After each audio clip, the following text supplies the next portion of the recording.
Selamat pagi mahasiswa semuanya. Assalamualaikum warahmatullahi wabarakatuh. Semoga pada pagi hari ini kita masih diberikan kesehatan dan kekuatan untuk belajar, dan saya berharap rekan-rekan semuanya masih betah untuk belajar walaupun kita berada pada pandemi ini ya. Oke. Ini adalah meeting ketiga kita pada hari ini tentang mata kuliah Mass Media Communication. For today we discuss about intrapersonal and interpersonal communication. Jadi hari ini kita akan belajar tentang komunikasi intrapersonal dan interpersonal ya. Baik, kita akan masuk kepada pembelajaran kita. Jadi kalau kita bicara tentang interpersonal dan intrapersonal, ini adalah dua hal yang berbeda ya. Walaupun tulisannya mirip, tetapi secara inti, secara kandungan, mereka memiliki perbedaan tersendiri ya. Kita akan coba bahas satu persatu. Pada kesempatan ini kita akan lihat dulu pada slide adalah intrapersonal. Oke. Jadi intrapersonal itu berasal dari kata intra ya, dan personal gitu ya. Jadi intra itu adalah terkait kepada single person. Jadi kalau kita bicara pada intrapersonal communication, artinya apa? Kita bicara pada diri kita sendiri. Jadi kita berdiskusi dengan diri kita sendiri kepada apa yang ada pada diri kita. Itu maksudnya ya. Jadi kita berdiskusi dengan diri sendiri. Bicaralah pada diri sendiri, motivasilah diri sendiri. Itu namanya intrapersonal communication. Tujuannya paling sering itu adalah to clarifying the ideas or analyzing the situation. Jadi secara umum fungsinya itu adalah mengklarifikasi ide atau memunculkan ide. Jadi seringkali ide itu bisa juga muncul dari diri kita sendiri ya. Mungkin ketika kita lagi main-main gitu ya, atau kita lagi nonton, atau kita lagi duduk santai, mungkin saja di pantai ya. Kadang-kadang ide itu muncul dia. Nah, jadi ide itu bisa muncul dari diri kita sendiri. Kadang-kadang ide itu tidak perlu juga bantuan orang lain ya. Kadang-kadang dengannya ada ide itu kita bisa menentukan tahapan-tahapan langkah tersendiri. Bisa saja. Jadi jangan dulu ketika kita mendapatkan ide gitu ya, kita langsung lemparkan orang lain dan merasa itu susah, itu salah juga ya. Jadi ketika kita mendapatkan ide gitu ya, maka analisislah terlebih dahulu ya. Kita gambarkan dia bagaimana langkah tahapan jangka pendek dan jangka panjangnya kalau kita melakukan ide seperti ini. Apakah ada sisi baik atau buruknya kepada diri kita gitu ya. Kadang-kadang apa yang baik menurut kita belum tentu baik menurut orang. Jadi perlu banyak pertimbangan yang kita kaji ya. Tapi paling tidak kita pahami diri kita terlebih dahulu ya. Sesuai ide itu dengan kemampuan kita, dengan kekuatan kita ya. Apakah itu patut untuk dikerjakan misalnya oleh laki-laki atau perempuan pada diri kita? Apakah itu cocok enggak ketika kita mengambil bersikap seperti ini atau bersikap seperti itu. Nah, itu yang mengklarifikasi ide itu namanya. Analyzing this situation itu artinya kita menganalisis situasi ya, merancang ataupun melihat bagaimana keadaan-keadaan yang berada di sekitar kita. Nah, gitu ya. Nah, jadi untuk situasi kondisi ini ya kita yang merasakan sendiri. Kadang-kadang orang sibuk berpikir bahwasanya kita tidak nyaman ya, tapi bagi kita nyaman saja gitu ya. Orang sibuk memperhatikan bahwasanya kita ini seolah makhluk yang tidak ada gunanya, tapi bagi kita merasa nyaman-nyaman saja ya. Nah, misalnya kalau kita lihat penampilan dari Mark Zuckerberg yang punya Facebook, itu kan penampilannya hanya biasa saja ya, sederhana saja. Punya mobil yang segitunya juga ya, tidak begitu seperti artis lain atau orang kaya lain ya. Penampilan istrinya pun seperti itu ya. Bajunya Mark Zuckerberg itu kan hanya baju kaos ya, sederhana saja, tapi dia adalah orang paling kaya kaya ya, termasuk orang paling kaya di dunia. Jadi orang pikir mungkin dia itu orang miskin kalau kita lihat sekilas ya, tapi dia itu sebenarnya orang kaya.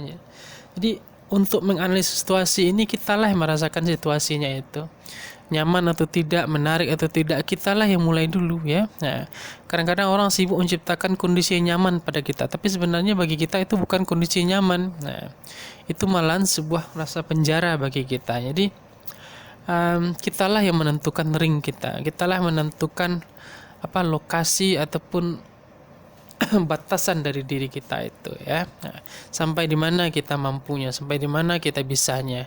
Orang tidak bisa menghambat dari apa yang kita miliki.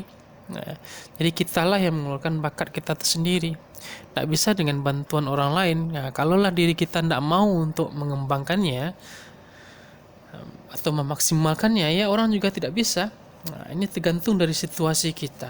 Nah, apakah ketika kita sedih, apakah kita lagi mood-moodan, atau lagi memang bahagianya kita, atau lagi jengkelnya kita. Itulah kadang-kadang ada orang tuh yang sedih ya, sedih dia ketawa juga tapi dia sedih gitu ya. Nah, ada juga kalau kita lihat perempuan itu kan sering banyak menangis itu ya. Nah, menangisnya kadang tidak jelas juga ya.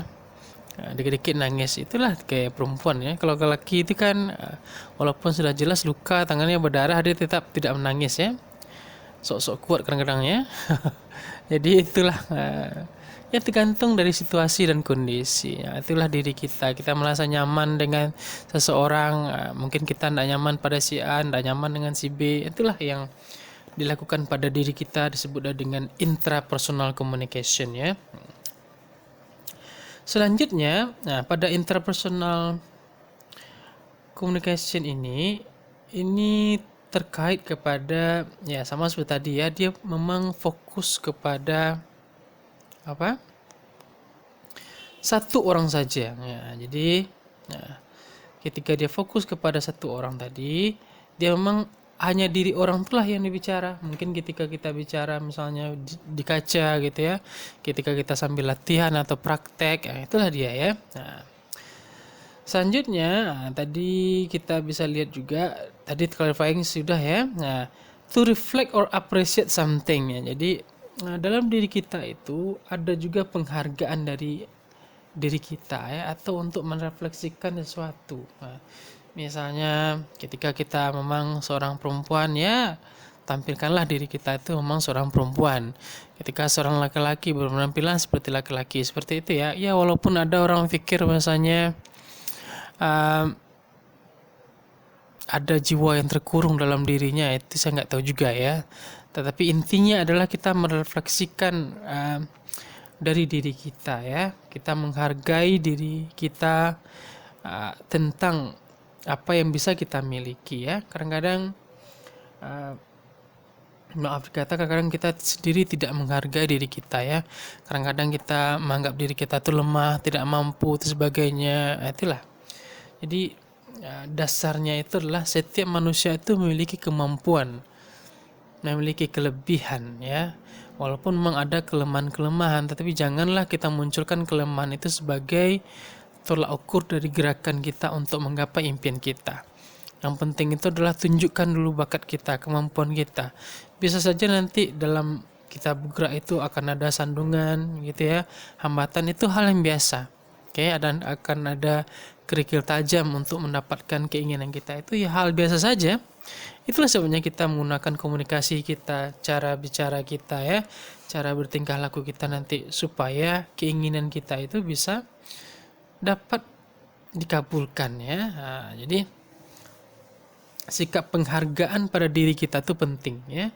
Hargailah diri kita sendiri dengan cara berpakaian yang baik, nanti cara misalnya apa bertutur kata yang baik. Sebetulnya caranya kita menghargai diri kita ya, dengan belajar ya, dengan belajar bergaul juga nanti dengan apa, membaca-baca ya buku-buku yang bagus-bagus gitu ya, yang motivasi diri, yang nanti paling tidak kita bisa mengetahui apa kelebihan dari diri kita gitu ya. Oke, selanjutnya kalau kita bicara interpersonal level communication, jadi pada diri seseorang tadi, jadi ketika dia bicara tentang dirinya. Di dalam dirinya itu ada namanya disebut dengan internal discourse. Discourse itu hal-hal apa saja yang ada pada diri pribadi seseorang itu. Apa tuh contohnya? Daydreaming ya, bermimpi dia ya. Jadi bermimpi. Orang yang memiliki impian yang tinggi gitu ya, itu boleh saja, tidak ada masalah, nanti itu normal ya. Manusia itu dia pasti akan bermimpi dan memiliki impian nanti itu ya. Yang penting itu set the target, pastikan kita punya impian yang jelas ya. Jadi ketika kita memiliki impian jelas, kita bisa menentukan jalannya. Ketika jalan yang satu itu terhambat, kita bisa pindah kepada jalan yang lain. Jangan nanti ketika jalannya yang salah atau jalannya yang terhambat, impian kita yang kita ganti. Bukan seperti itu. Jadi ketika kita punya impian atau keinginan ya, yang kita rubah itu nanti kalau ada masalah, jalannya itu yang kita rubah, impiannya tetap ada di sana. Jadi bermimpi itu penting, apalagi ketika kita nanti dalam jurnalistik, memang kita akan banyak merenung ya. Kita akan banyak menulis atau mengarang indah, kita membuat sebuah berita. Kadang-kadang bisa saja kita itu ya sekitar 1 jam atau 2 jam ya. Kita bermenung sendiri di hadapan laptop kita. Apa yang nampak sama kita, apa yang kita rasakan dengan kondisi berita itu ya. Inilah namanya impian, kita bermenung sendiri terhadap apa yang kita pikirkan ya. Praying atau berdoa atau sholat itu juga bagian dari internal discourse ya, bagaimana kita berhubungan kepada Tuhan ya. Bagaimana kita sikap menghargai kepada semua agama itu penting ya. Jadi ketika nanti teman-teman menjadi seorang jurnalis ya, jadi sifat religius ya, itu penting juga ya. Walaupun ya kita berharap kita harus menjadi orang yang alim, tapi menjadi seorang alim itu kan butuh tahapan nanti itu ya. Kan tidak harus untuk menjadi orang baik itu kan nggak harus alim dulu ya. Jadi kita coba untuk melangkah untuk itu. Jadi sisi religius, berbuat baik, menghargai persamaan gitu ya, menghargai ciptaan Tuhan itu penting dalam kasus ketika kita mengambil data nanti gitu ya, ketika teman-teman berkomunikasi sama orang nanti. Jadi beribadah itu penting ya. Seseorang yang sering beribadah kepada Tuhan itu biasanya mukanya jernih ya, hatinya akan selalu bahagia gitu ya. Dia akan merasa terbantu dengan adanya kekuatan pada dirinya itu. Seorang yang jarang mendekatkan diri kepada Tuhan itu biasanya hidupnya akan gelisah ya, cemas, tidak jelas ya. Sering merasa sibuk sendiri, tidak jelas entah apa yang dikerjakan. Jadi peran dari ibadah itu penting sekali dalam berkomunikasi pada diri kita sendiri. Selanjutnya, negotiating oneself, artinya apa? Kita berdiskusi pada diri kita ya. Kita negotiate. Bagaimana cara kita mengerem ataupun memacu diri kita? Kitalah sendiri yang tahu untuk itu ya. Sama dengan kita belajar, misalnya belajar sepeda ya. Kalau kita belajar sepeda itu kan pertama kita akan sering jatuh, lutut kita lecet, akan ada darah baik di kaki ataupun di telapak tangan kita, mungkin siku kita akan berdarah juga. Gitu ya. Apakah ketika kita menemukan darah seperti itu kita merasa malas saja lagi untuk menaiki sepeda? Kan tidak. Kalau kita malas untuk itu, tentu kita tidak akan pernah pandai untuk bawa sepeda. Kalau sudah tidak pandai bawa sepeda, kita tidak akan bisa bawa sepeda motor. Kalau tidak bisa sepeda motor, kemungkinan besar nanti mobil juga tidak pandai bawanya. Gitu ya. Jadi akan ada banyak kekurangan yang kita dapatkan ketika kita tidak mampu bernegosiasi pada diri kita. Jadi negosiasi itu penting. Ketika ego kita terlalu tinggi, itu perlu kita rem ya. Sifat kesabaran gitu ya, sifat kedewasaan, inilah bagian dari negotiating. Bagaimana cara kita mengkomunikasikan kepada orang lain? Apakah ketika kita bertemu dengan seorang yang strata sosialnya jauh daripada kita, bagaimana cara kita berkomunikasi ya? Bagaimana penghargaan diri kita kepada mereka? Jadi bernegosiasilah pada diri kita. Ingat, ketika kita menjadi seorang jurnalis nanti, kita harus bisa mampu ya bernegosiasi dengan diri kita. Ketika nanti bos kita menyuruh misalnya teman-teman nanti akan meliput suatu daerah kumuh, nah, perasaan batin kita sebenarnya kan tidak mau berterima untuk itu ya. Kita malas ke sana, mungkin tempatnya bau gitu ya. Nah, sudahlah tempatnya bau, orangnya tengok juga ndak ada yang ganteng, ada yang cantik pula gitu ya. Mungkin kata-katanya kotor pula banyak nanti yang keluar. Tapi demi tuntutan kerja, demi profesionalisme dan keinginan kita, hal ini bisa saja nanti akan berubah gitu ya. Kita akan mampu meyakinkan diri kita bahwasanya pekerjaan ini harus kita dapatkan ya, harus kita lakukan. Itu namanya negotiation. Selanjutnya ada solo vocal communication. Artinya apa? Speaking aloud to oneself. Artinya kita berbicara sendiri pada diri kita dengan keras ya. Atau bicara sering kepada diri kita ya. Ini pada kalau teman memiliki jiwa yang malas atau diri yang malas, ini perlu ya. Kita tuh memaksa diri kita sendiri ya. Mungkin ketika kita mendapatkan kegagalan kan kita sering berteriak pada diri kita sendiri ya. Mungkin ada juga yang memukul meja, ada yang nendang kursi. Inilah ekspresi dari speaking aloud to oneself itu. Jadi kita berkomunikasi dengan diri kita. Ketika marah kita ya harus seperti itu. Kita ekspresikan dia. Sama dengan seseorang yang gendut ya. Sibuk saja dia mencoba bagaimana untuk mengurangi lemak pada badannya ya, tapi dia tidak mau berusaha. Dia sibuk saja misalnya membaca buku ya, sibuk makan juga ya, nanti lemaknya yang di tubuhnya tentu tidak akan hilang-hilang ya. Jadi kenapa? Dia tidak pernah memaksa dirinya itu, tidak pernah dia menghukum dirinya itu. Jadi ketika kita berkomunikasi pada diri kita itu, kita memberikan reward and punishment pada diri kita ya. Kalau diri kita itu bermasalah, hukum dia. Nah, bagaimana cara hukumnya? Kita sendiri. Misalnya ketika kita ingin mendapatkan sesuatu hal yang baik, maka kita harus bekerja keras untuk itu. Bekerjalah dengan baik, dengan rasionalitas, nanti akan mendapatkan hadiah. Nanti ketika kita mendapatkan hadiah, hiburlah diri kita itu. Apakah misalnya dengan jalan-jalan nanti, atau kita belikan mobil, atau kita beli sepeda atau sepeda motor. Itulah namanya rewardnya itu. Jadi ada reward dan punishment dalam diri kita yang harus kita bisa lakukan sendiri pada diri kita itu ya. Jangan sampai orang lain pula yang menghukum diri kita ya. Karena kalau orang lain menghukum diri kita, kadang-kadang perasaan kita ini tidak berterima dia. Tapi kalau kita sendiri yang bisa menghukum diri kita, itu lebih baik ya. Karena kita punya integritas dan keinginan untuk itu. Selanjutnya dan disebut dengan solo written communication. Artinya apa itu? Kita seringkali berkomunikasi itu secara pada diri kita. Kadang-kadang kita berkomunikasi dengan sebuah lagu ya, kita menyanyikan lagu-lagu yang kita suka gitu ya. Kapanpun kita jalan ataupun kita bawa mobil atau sepeda motor, kita sibuk dengan bernyanyi. Apa itu tujuannya? Untuk mengekspresikan apa yang ada pada diri kita ya. Kalau dulu misalnya ada yang membuat diary ya, atau personal journal. Apapun perasaannya ketika itu, ditulisnya adalah sebuah diary ya. Ditulisnya kata-kata dalam sebuah diary, atau pada sebuah buku. Itulah apa saja yang dia rasakan dia tulis ya.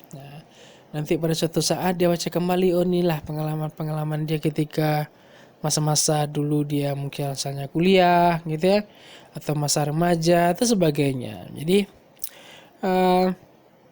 berkomunikasi pada diri kita sendiri itu bisa juga kita tulis ya. Salah satu bentuknya itu ya dengan diary atau personal journal seperti itu. Ini penting juga ya untuk mengurangi stres. Kadang-kadang stres itu bisa kita hindari dengan menulis diary seperti tadi. Jadi sekarang ini kan kita punya, kalau rekan punya media sosial gitu ya, bisa saja kok menulis apa yang diinginkannya di media sosialnya. Tapi ingat, sekarang mengekspresikan diri sendiri kan juga bermasalah ya, karena nanti kita akan kena dengan undang-undang ITE ya. Jadi hati-hati juga nanti dalam mengekspresikan apa yang ada pada diri kita ya. Nah, ya lebih baik itu kita menggunakan diary ya, atau menulis apapun informasi pada buku kita, karena kalau kita gunakan sekarang media online atau media sosial, kadang-kadang ada yang melaporkan kita, nanti kita bisa juga kena tangkap ya, karena kita dianggap terlalu ekspresif ya, mungkin tidak dapat pertanggungjawaban dari apa yang kita sampaikan itu ya. Oke. Selanjutnya kita masuk kepada aspek dari intrapersonal tadi. Jadi kalau ada aspek-aspeknya, yang pertama itu adalah self concept. Artinya apa? Self awareness. Artinya kita sadar atau hati-hati pada diri kita sendiri ya. Kita merasa cemas ya. Ketika kita jalan sendirian, nah, itu namanya self awareness kita. Ketika kita berada dalam ruangan sendiri, kita merasa cemas, apalagi itu. Misalnya ketika kita berjalan jauh, serasa ada yang manggil, itu namanya kesadaran diri ya. Nah, kehati-hatian diri itu. Belief itu percayaan kita ya. Nah, atau pilihan hidup kita ya. Nah, apakah kita nanti memilih agama mana yang kita suka, silakan untuk itu ya. Itu hubungan kita dengan Tuhan ya. Nah, values, nilai-nilai ini terkait dengan bagaimana kita melihat sesuatu itu dari orientasi pola pikir kita ya. Nah, nilai, mungkin saja kita melihat sesuatu itu bernilai baik ya, atau bernilai lebih. Tapi pada orang lain mungkin apa yang kita lihat itu tidak sama ya. Tapi paling tidak kita sadar dulu bahwasanya kita sudah menghargai nilai itu penting ya. Jadi nilai itu memang memiliki peran penting dalam kehidupan ya. Kita harus memahami nilai dari setiap pekerjaan kita. Jadi setiap pekerjaan kita tuh ada nilainya, ada harganya. Seringkali nilai itu tidak selalu dia dihargai dalam uang. Kadang-kadang ada juga yang dalam bentuk uang ya, tapi seringkali sebuah nilai itu kadang-kadang tidak selalu dengan uang ya. Kadang-kadang dalam bentuk, kalau kita ada pekerjaan, nanti kita akan dipromosikan gitu ya, akan mendapatkan banyak proyek, akan diberikan jabatan. Nah, karena seperti itulah nanti values, bagaimana cara kita memunculkan nilai ya, atau harga pada diri kita. Attitude, bagaimana cara kita bertingkah laku. Nah, ini tergantung dari ya konteks ya. Nah, bagaimana sih kita bertindak, gitu ya, bertutur kata, memakai baju atau memakai celana, semua pakaian kita itu seperti apa. Inilah disebut dengan attitude, beretika dia. Ada punya sopan santun kita dalam berbicara ataupun bertingkah laku ya. Nah, body image artinya bagaimana seseorang itu melihat tubuhnya, bagaimana seseorang itu melihat dirinya. Nah, gitu ya. Kalau kita lihat misalnya di Indonesia kan banyak ketika tangannya buntung, itu otomatis dia sedih, langsung jadi pengemis ya. Kalau kita lihat atau bercermin kita pada kasus-kasus yang sama di luar negeri, itu rata-rata mereka itu memiliki sisi positif, gitu ya.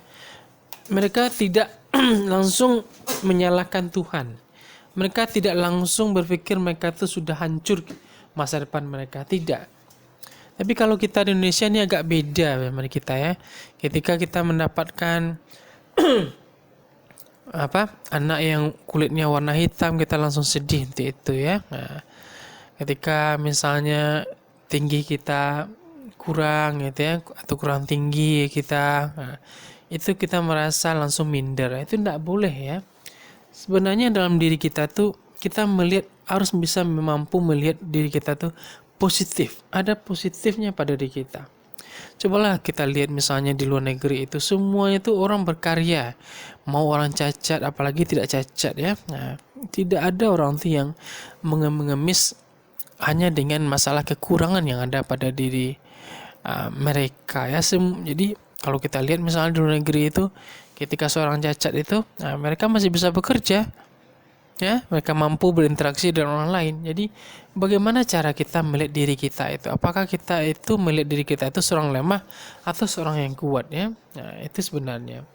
Selanjutnya adalah perception atau persepsi. Bagaimana cara kita itu memberikan anggapan pada diri kita sendiri, hampir sama dengan tadi ya. Nah, persepsi kita terhadap diri kita itu seperti apa?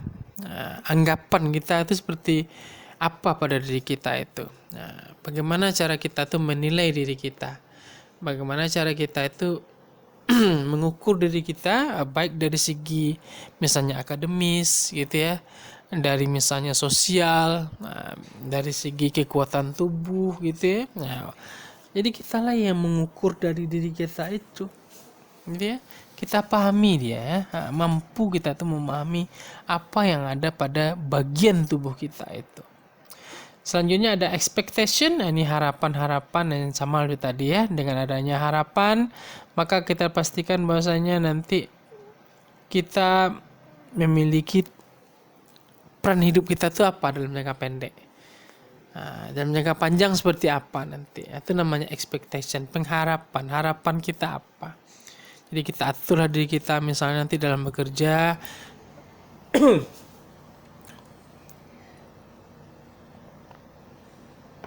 Pekerjaan harian kita apa? Pekerjaan target kita apa? Setelah 5 tahun kita bekerja di perusahaan ini kita mau ngapain? Setelah 10 tahun kita akan menjadi apa? Tiap tahun itu apa yang ada perubahan pada kemampuan kita. Nah gitu ya. Jadi kita buat atau kita rencanakan program pada diri kita sendiri ya. Dan jangan sampai kita terbuai, tidak kita punya buat program. Nah maka dengan adanya program penentuan kegiatan pada diri kita, maka kita akan bisa terkawal dengan baik apa aktivitas yang akan kita lakukan ya. Selanjutnya kita masuk kepada topik interpersonal ya. Nah, interpersonal itu artinya apa? Nah, interpersonal kita akan berhubungan dengan many people. Artinya apa itu? Kita itu akan melibatkan banyak orang. Tidak hanya diri kita saja. Kalaulah nanti kita akan melibatkan banyak orang, ketika dalam berbicara, bertindak tanduk, ya,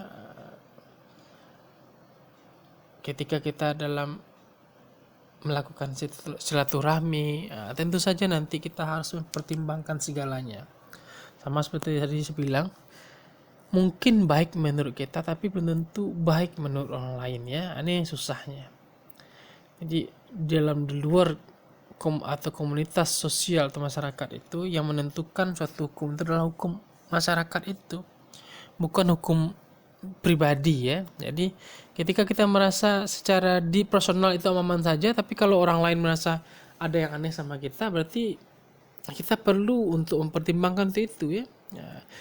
Kita perlu mendapatkan kritik, saran ya, supaya diri kita itu bisa berubah dengan baik ya. Jadi saran, ide, kritikan ya, nah itu perlu untuk membuat diri kita itu lebih matang ya.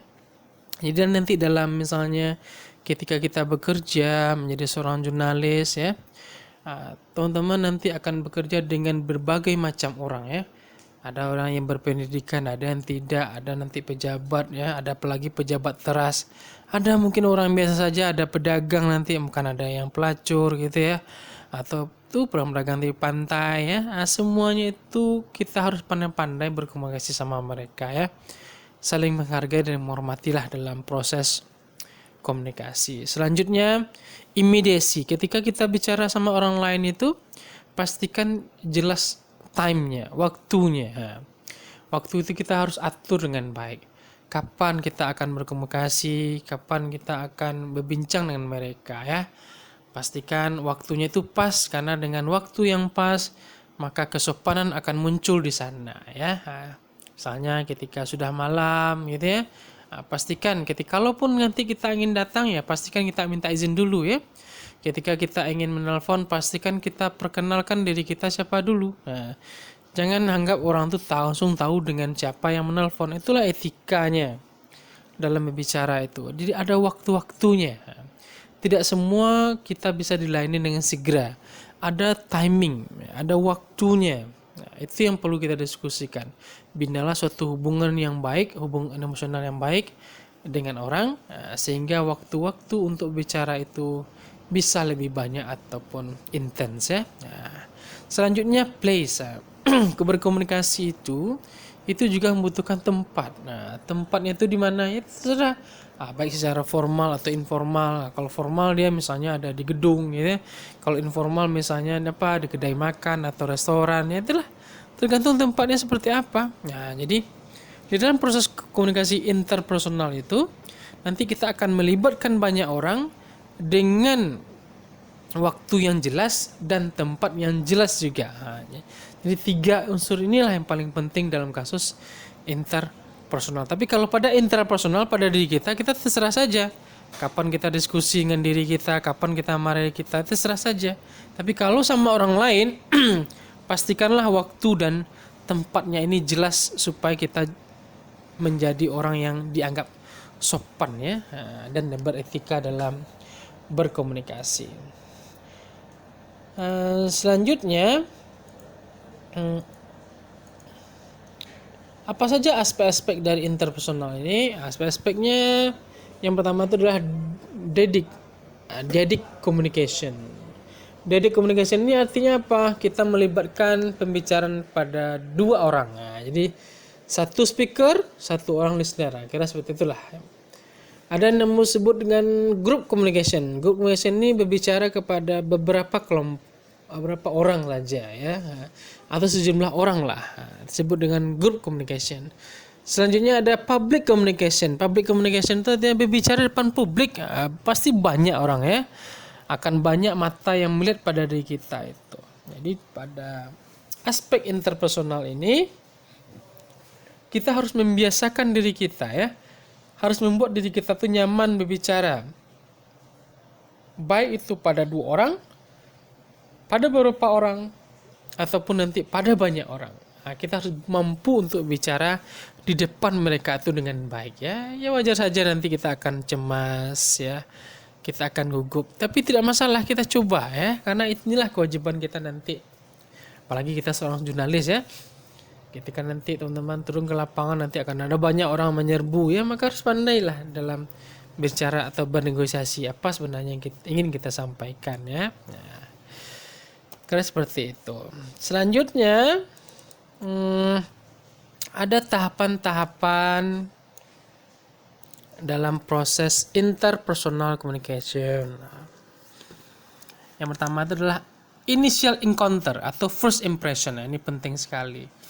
Jadi dalam hubungan interpersonal atau komunikasi interpersonal yang paling penting itu adalah first impression, kesan pertama. Jadi bagaimana cara kita membuat kesan pertama kita itu positif, sangat bagus, sangat impress, orang terkesan dengan kita. Itu penting ya, karena kesan pertama ini akan menghasilkan kesan-kesan yang lain. Nah gitu. Kalaulah kesan pertamanya enak, bagus atau komunikasi yang baik, maka nanti kalau kita menjadi seorang jurnalis, kita akan mudah aja lagi masuk gitu ya. Kita akan mudah aja lagi berhubungan dan mengambil data dari bahan berita kita itu. Kalau first impressionnya bagus, tapi kalau first impressionnya jelek, bisa saja itu adalah kali pertama dan kali terakhir kita datang ke tempat itu ya. Kenapa? Karena impression kita tidak ada. Nah, jadi bangunlah impression, kesan yang baik ya. Selanjutnya experimenting, artinya apa? Setelah kita melakukan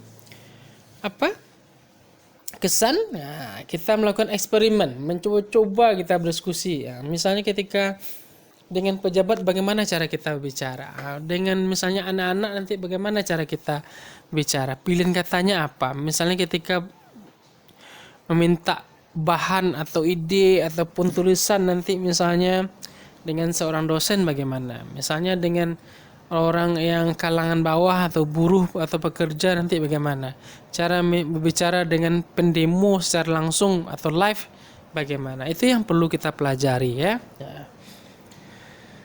Mencoba-coba, experimenting, kita melakukan eksperimen, uji coba untuk itu. Intensifying artinya intensitas. Jadi setelah kita tahu polanya, maka kita melakukan komunikasi itu intens. lebih dekat lagi, lebih fokus lagi ya terhadap apa yang ingin kita sampaikan ya. Nah, selanjutnya integration, artinya apa? Memiliki satu kesatuan. Nah, jadi ketika kita dalam berkomunikasi itu, maka kita bina namanya integration, satu kesatuan. Jadi untuk membuat berita itu kita melihat seluruh informasi yang ada. Untuk menemukan karakter seseorang atau karakter tokoh, misalnya ketika kita ingin membuat, maka kita harus kumpulkan semua bukti-bukti yang ada itu. Kita integrasikan dia. Yang misalnya ada yang tentang etika saja, ada yang sisi heroiknya gitu ya, atau ada yang dokumen-dokumennya. Itu yang kita gabungkan nanti sehingga integration itu ada, hubungan yang menyatu itu ada dari semua elemen ya. Dan yang terakhir itu pada bagian sana itu adalah bonding ya. Bonding ini ada ikatan ya. Jadi kalau sudah kesannya bagus, mampu bereksperimen dengan baik, memiliki intensitas percakapan yang lumayan bagus, dan memiliki satu kesatuan yang jelas, tujuan yang jelas dalam berbicara, topik yang jelas, maka nanti akan ada bonding namanya, ikatan. Ikatan inilah yang mahal harganya ya.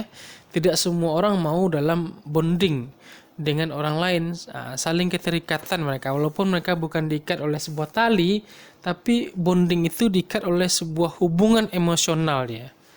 Ketika kita memiliki bonding yang bagus misalnya dengan seorang pejabat, mungkin kita tidak perlu atau agak kurang nanti aturannya mungkin bisa saja agak longgar ya. Mungkin kita bisa telepon langsung komandannya, misalnya kita bisa langsung berdiskusi di tempat, atau misalnya mereka langsung mendatangi kita. Inilah yang enaknya kalau sudah ada bonding antar satu sama lain ya. Selanjutnya pada tahapan dari interpersonal itu juga ada differentiating ya. Differentiating itu kita mampu membeda-bedakan, memilah-milah gitu ya. Ini misalnya ketika kita bicara dengan pejabat seperti apa cara kita bicara ya. Nanti kalau kita bertemu dengan teman-teman kita bagaimana pula cara kita bicara ya. Misalnya ketika kita menghadapi para pendemo, orang lagi suasana lagi ribut, bagaimana pula cara kita melayani mereka dalam berkomunikasi ya. Jadi cara berkomunikasi itu nanti ditentukan oleh differentiatingnya. Kita beda-bedakan dia, pilihan kata, nada kita, tone kita gitu ya. Kita beda-bedakan. Jangan sampai nanti ketika kita diundang menjadi untuk datang pada sebuah acara kematian ataupun orang meninggal, wajah kita ceria gitu, nanti tidak tepat dia bentuknya ya. Atau misalnya ketika kita lagi diundang oleh pejabat untuk merayakan suatu acara, jangan sampai kita merungut-rungut pula nanti di sana ya. Kita sibuknya sendiri dengan handphone kita, nanti itu akan membuat kondisi di lapangan itu tidak bagus ya. Bisa saja itu nanti kita tidak akan diundang lagi pada acara mereka. Selanjutnya ada circumscribing, artinya kita mampu mendeskripsikan circumstance, suasana kita. Bagaimana suasana kita itu? Kita itu inginnya di mana? Misalnya ketika seorang pejabat itu mengatakan, saya butuh tempat yang baik untuk diskusi. Kira-kira di mana? Kitalah yang punya rekomendasi untuk itu. Kita mampu menentukan atau mendesain tempat komunikasi mana yang bagus. Kita harus punya referensi yang jelas. Kadang-kadang orang itu dia bertanya saja kepada kita yang memutuskan ya. Jadi di mana ruangan yang enak untuk berbicara, di mana yang pas, nah gitu ya. Apa yang terbaik untuk saya ketika bicara. Jadi diskusi seperti itulah yang sering kali terjadi. Selanjutnya adalah stagnating ya. Stagnating ini artinya kita posisi stagnan ya, tidak lagi bergerak ya. Posisinya pas ya, itu saja, tidak lagi bergerak, statis lah seperti itu kira-kira ya. Oke. Ada istilahnya lagi avoidance. Avoidance artinya kita itu menghindari dari komunikasi. Kadang-kadang mungkin sudah ada banyak begitu permasalahan gitu ya. Jadi kita menghindari berkomunikasi dengan mereka. Dan yang terakhir itu adalah termination. Artinya kita putuskan komunikasi kalau sudah komunikasi itu tidak berjalan bagus, tidak lagi ada gunanya kita komunikasi, maka kita lakukan termination. Terminate itu artinya kita hapuskan atau putuskan bentuk komunikasi seperti itu. Itulah tatapannya dalam komunikasi. Jadi dalam proses komunikasi, pastikanlah kita menggunakan kedua bentuk komunikasi ini, baik itu komunikasi pribadi ataupun bentuk komunikasi kita pada orang lain. Dalam hal atau istilahnya sering juga dikenal dengan istilah intrapersonal dan interpersonal communication. Terima kasih untuk hari ini. See you.